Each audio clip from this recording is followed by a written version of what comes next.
Another skill for us nurses that we should acquire is how to interpret every alarm that the ventilator is giving us.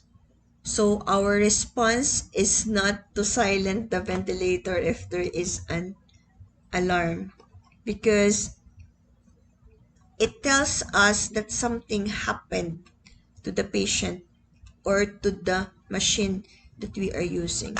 So let us go through about each alarm type and its common causes and the nursing response that we should do.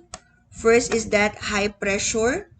So if there is a high pressure, meaning the ventilator is pushing against the resistance, no? Think of it as maybe there is secretion, or maybe patient is biting the tube, or there is a sudden bronchospasm, or there is pneumothorax, or there is an ETT migration, especially if the patient is already weaning, started to be weaned in the ventilator. So our nursing response for each thing is that we need to suction. Then if the patient is biting the ventilator, we have to sedate, because the patient should be synchronized with the ventilator itself. Auscultate, and then chest x-ray if all of this one is not resolved, for us to know the full picture of what is happening in the lung. Next alarm is the low pressure alarm.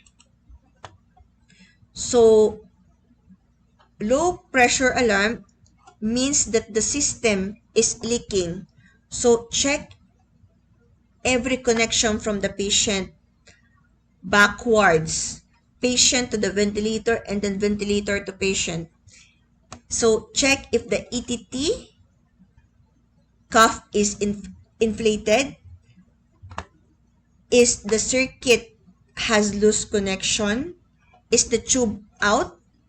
For example, your patient on ETT began to utter a word in his or her mouth, meaning this ETT is already out. We have to change.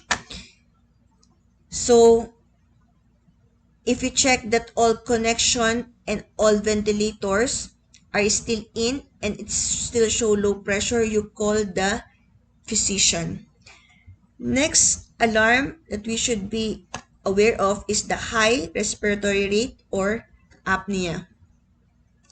Meaning, if high respiratory rate, the patient is either breathing too fast, or apnea, the patient is stop breathing. This is sometimes due to pain, agitation, metabolic acidosis, if the patient has fever, if the ventilator has secure leak, and if just the patient just develops sudden apnea. So our nursing response should be assess patient first, as always. Then check if the patient has pain or has agitation or has fever. And sometimes also there is problem in the ventilator. Verify the trigger sensitivity of each ventilator. Next alarm is high FiO2 demand. So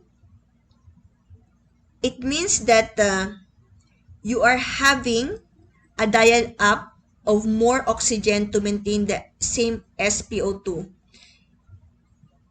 In reality, it shows that it is a worsening ventilation perfusion mismatch, no? Then if sometimes it also, the reason for this one is there is more secretion and there is a new effusion fluid build up and there is a progression of ARDS.